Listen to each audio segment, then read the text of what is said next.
علی بھائی اگلا سوال ہے، اگر کوئی خاوند اپنی بیوی کو پردہ کرنے سے روکے بلکہ اس سے بھی بڑھ کر اس بات پر مجبور کرے کہ میرے قریبی رشتہ داروں کے سامنے نقاب نہ کرو، تو ایسی عورت کیا پردہ کی پابندی کی خاطر اپنے خاوند سے طلاق لے سکتی ہے؟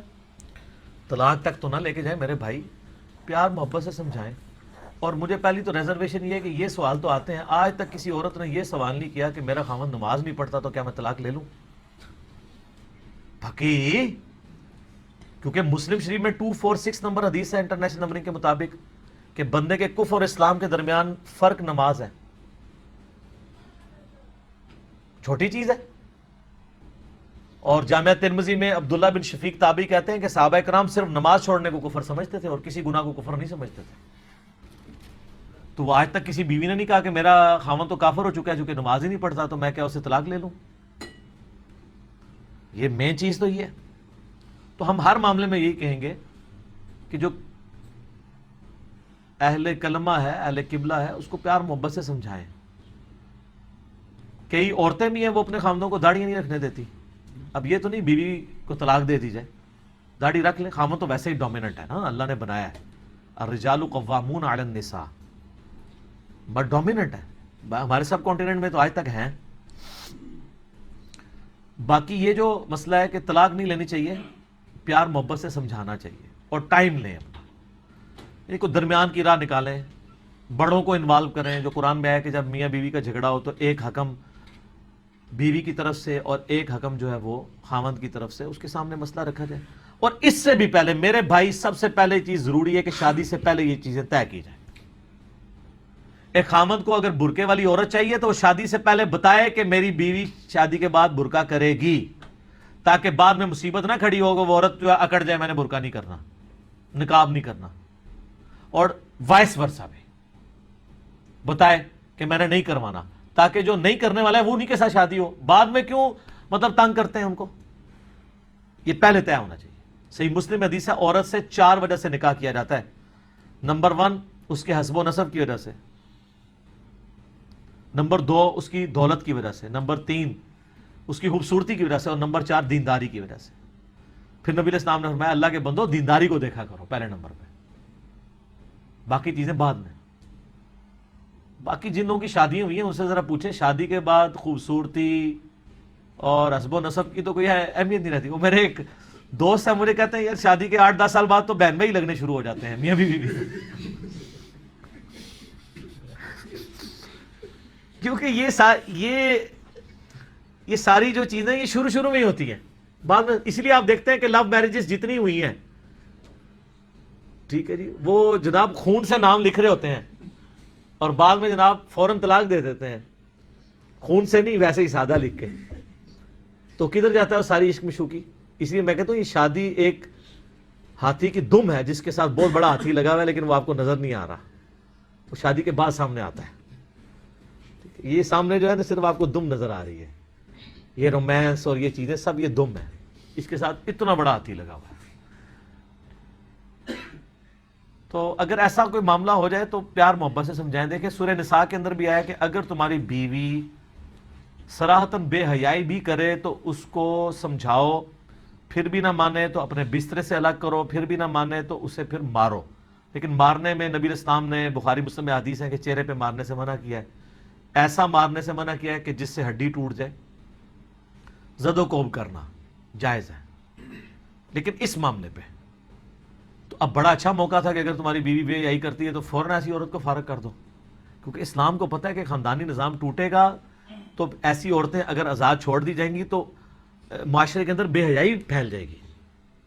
صحیح مسلم میں حدیث ہے نا کہ شیطان کا تخت پانیوں پہ لگا ہوا ہے، جو میں کہتا ہوں کہ ہو سکتا ہے برمودا ٹرائنگل میں ہی لگا ہوا ہو جہاں ہر چیز غائب ہو جاتی ہے. اور شام کے وقت وہ سارے چیلوں کو جمع کر کے پوچھتے ہیں آج تم نے کیا کیا، تم نے کیا کیا. ہر کوئی آ کے اپنا وہ کارنامہ بتاتا ہے، میں نے چوری کروائی، کو کہتا ہے میں نے زنا کروایا، کو کہتا ہے میں نے یہ کروایا. وہ اس کو نارمل لیتا ہے. جب کوئی چیلا کہتا ہے نا آج میں نے میاں بیوی کے درمیان جدائی ڈلوا دی ہے تو اس کو وہ سینے سے لگاتا ہے کہ اصل کام تو نے کیا. کیونکہ ظاہر ہے اولاد برباد، وہ دونوں تو برباد ہوتے ہیں، اولاد بھی برباد ہوتی ہے. اور معاشرے پہ جو پھر ایسے لوگ ناسور بن جاتے ہیں، صرف عورت نہیں برباد ہوتی، مرد بھی برباد ہو جاتا ہے. مردوں کو ویسے کو دماغ میں کیڑا ہے کہ ہم نے طلاق دے دی تو عورت کی زندگی برباد کر دی. اس کو اور خاوند مل جائے گا. قرآن میں آتا ہے کہ اگر نہیں معاملات چلا سکتے تو چپ کر کے علیحدگی اختیار کر لو. اللہ قریب ہے, اسے بھی کوئی بہتر نعم البدل دے دے اور تمہیں بھی دے دے. اس طرح نہیں ہوتا کہ آپ کی مرضی سے معاملات چل رہے ہوں. اسی لیے جامعہ ترمذی ابو داؤد میں حدیث ہے, اللہ کو حلال چیزوں میں سب سے ناپسند طلاق ہے. ناپسند اس لیے ہے کہ خاندانی نظام ٹوٹ جائے گا, اور حلال اس لیے ہے کہ کبھی جینون ضرورت پڑ جاتی ہے. جہاں جینون ضرورت پڑے وہاں طلاق کروانی چاہیے. یہاں لوگ نباتے رہتے ہیں, میں نے 25-30 سال کے بعد 4 بچے جوان ہو گئے, ان کی شادیاں ہو گئی ہیں, اس کے بعد خامدوں نے طلاقیں دی ہیں اپنی بیویوں کو. اور وہ جو 25-30 سال وہ بہن بھائیوں کے کہنے پہ او چلو جی گزارا کرو, اور آخر وقت میں پھر مصیبت کاٹ رہے ہوتے ہیں. اس طرح گزارے نہ کروایا کریں, کوشش کریں کہ مطلب میل جول ہو جائے. تو اگر کسی کا خامد اسے مجبور کرتا ہے, درمیان کا کوئی راستہ اختیار کریں. میرا خیال ہے کوئی بہت ہی بغیرت خامد ہوگا جو یہ کہے کہ تم باہر جو ہے بے پردہ پھرو. میں نے تو کلین شیو لوگوں کو دیکھا ہے, نماز بھی نہیں پڑھتے, ان کی بیویاں نقاب کرتی ہیں. زیادہ تر لوگ تو یہ کروا رہے ہوتے ہیں. یہ دوسروں کے بارے میں ان کا کرائٹیریا ہوتا ہے, اپنی بیوی کے بارے میں ایک کرائٹیریا نہیں ہوتا کہ میں اپنی بیوی لوگوں کے اوپر نیلام کروں. کوئی بغیرت ہو جائے وہ علیحدہ بات ہے. اوورال تو میں نے زیادہ تر غیرت مند نوجوان دیکھے ہیں, مسلمانوں میں کیا ہندوؤں میں بھی دیکھے. وہ بھی اس معاملے میں آپ پتہ ہے ہندوؤں میں تو بڑا اسٹرکٹ پردہ رہا ہے. اب آج کل نہیں مجھے پتا, گھونگھٹ والا پردہ ہے. تو اگر کوئی ایسا کرتا ہے, چاہے خامند بیوی کے ساتھ کرے یا بیوی خامند کے ساتھ, کوشش کریں درمیان کا راستہ نکالیں, ایکسٹریم پہ نہ جائیں. طلاق تک تو میں کبھی مشورہ نہیں دوں گا کہ اس معاملے کے اوپر طلاق لے لی جائے, اور اس سے بھی پہلے نکاح کرنے سے پہلے یہ سارے معاملات سیٹل ہونے چاہیے تاکہ بعد میں مصیبتیں نہ کھڑی ہوں. بعد میں پھر بڑے عذاب کھڑے ہو جاتے ہیں. جس کو شوق ہے کوئی دیندار عورت لانے کے تو پہلے دیکھے نا, چوپڑیاں نالے دو تو نہیں ہونی چاہیے. اور یہ جن لوگوں کے دماغ میں کیڑا ہے نا جی شادی کے بعد سب ٹھیک ہو جائے گا, نہ کچھ نہیں ہوتا. آج کل لوگ سنتے ہیں کسی کی بات, ایک پیورلی دنیا دار عورت جس کی دنیا داری میں شک نہیں ہے, اس نے صرف اتنی سٹیٹمنٹ دی ہے کہ آج کل کی جو نوجوان لڑکیوں کے دماغ میں یہ فطور آیا ہے نا کہ نہ ہم نے کپڑے دھونے ہیں نہ کھانا پکانا ہے, تو یہ اپنے دماغ سے یہ فطور نکالیں. تو آپ کا پورا پاکستان کا سوشل میڈیا ان کے خلاف ہو گیا. حتیٰ کہ وہ جیو والوں نے بھی وہ جیو پاکستان میں بلا کے اس عورت کی خوب بے عزتی کی ہے کہ یا آپ نے یہ کیوں کہا ہے. تو اس نے کہا جب شادی انہوں نے کرنی ہے تو یہ کچھ تو کریں گی نا, مل جل کے چلنا. اچھا یہ تو بات کرتے ہیں جی عورت کی ذمہ داری نہیں ہے, اس نے گال کی صفائی نہیں کرنی ہے. تو میں سے پوچھتا ہوں یہ بخاری مسلم کی جو حدیث بیان کرتے ہیں کہ سیدہ فاطمہ جو ہے اپنے ہاتھوں سے چکی پیستی تھی, یہ پھر کیوں بیان کی جاتی ہے؟ وہ بھی حضرت علی کو کہتی نا کہ خود ہی چکی پیسو, گھر کی صفائی بھی کرتی تھی. ہاں یہ ہے کہ کوآپریٹ کرنا چاہیے, دونوں کو کرنا چاہیے. خامند بھی نان و نفقہ دینے کا قرآن کی روح سے پابند ہے. باقی خامند بھی کئی چیزیں روٹین سے ہٹ کے دے رہا ہوتا ہے, اپنی بیوی کی خواہشات پوری کر رہا ہوتا ہے. وہ نان و نفقہ دینے کا پابند ہے, اس کو آئے دن شاپنگ کرانے کا نہیں ہے, اس کا تو پابند نہیں ہے. اس کو آئے دن جو ہے وہ سونے کی انگوٹھیاں یا یہ زیور گفٹ کرنے کا پابند نہیں ہے. یہ بھی تو وہ ایک روٹین سے ہٹ کے اس کو دے رہا ہوتا ہے نا. تو اس کے اگینسٹ اگر بیوی روٹین سے ہٹ کے کوئی کام کر لیتی ہے تو اس کے اوپر ہنگامہ کر. تو ہمارے یعنی لوگ اس طرح کی باتیں کرتے ہیں. ریئلسٹک اپروچ ہونی چاہیے, نہ عورتوں کے حقوق غصب کیے جائے نہ مردوں کے. اگر آپ کا خامد آپ کو مجبور کرتا ہے تو آپ بڑوں کو بٹھائیں, اس مسئلے کو ریزالو کروائیں, اور آہستہ آہستہ دعوت و تبلیغ کا کام جاری رکھیں. انشاءاللہ تعالی معاملات وقت کے ساتھ بہتر ہو جاتے ہیں. اور میں نے دیکھا ہے ڈاکٹر فرحت ہاشمی کی کئی اسٹوڈنٹس ہیں, ان کی شادیاں کلین شیو لڑکوں کے ساتھ ہوئی ہیں. کچھ عرصے بعد اللہ نے ان کو دین کے راستے پہ چلا دیا. ٹھیک ہے, صحبت کی برکت سے. اس کے اگینسٹ ایک تلخ پہلو بھی ہے کہ ان کی کئی ایسی اسٹوڈنٹس بھی ہیں جنہوں نے جا کے مصیبت کھڑی کر دی اپنے خامدوں کے لیے, اپنے حقوق بتا کے. فرحت ہاشمی کا کوئی قصور نہیں ہے. سب سے زیادہ خامدوں کے حقوق کے اوپر اگر کوئی بول رہنا تو ڈاکٹر فرحت ہاشمی ہے.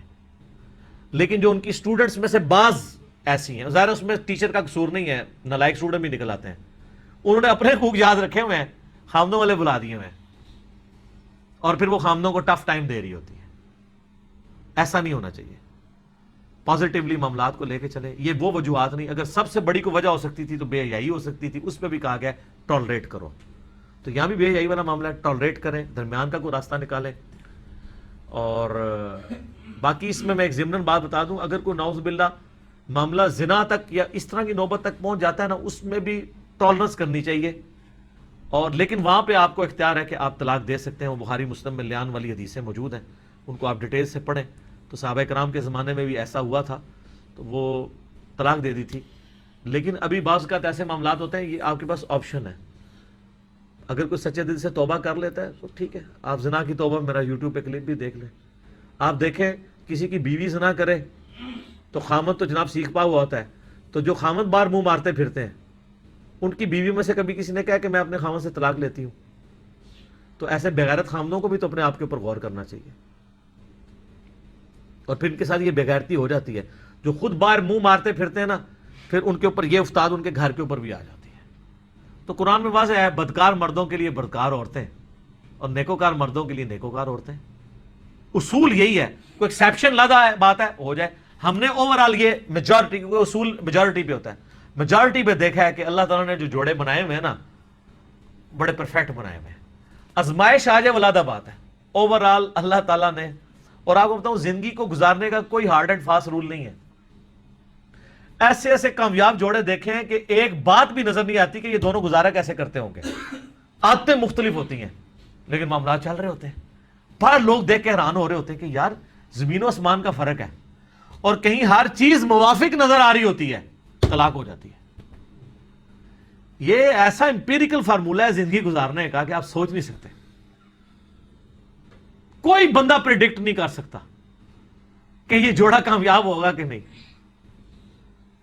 میرا یوٹیوب پہ کلپ بھی ہے جوڑے آسمانوں پہ, وہ بھی آپ کلپ دیکھیں.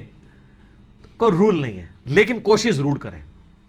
تحقیق کرنا ضروری ہے, شادی سے پہلے ہر چیز کو دیکھ بھال کے اس کے بعد آپ معاملہ. اور یہ دیکھ بھالنا استخارے کے اندر داخل ہے, خالی استخاروں میں نہیں بیٹھے رہنا. نبی علیہ السلام خالی استخارے تو نہیں کرتے تھے, صحابہ سے مشورے بھی کرتے تھے.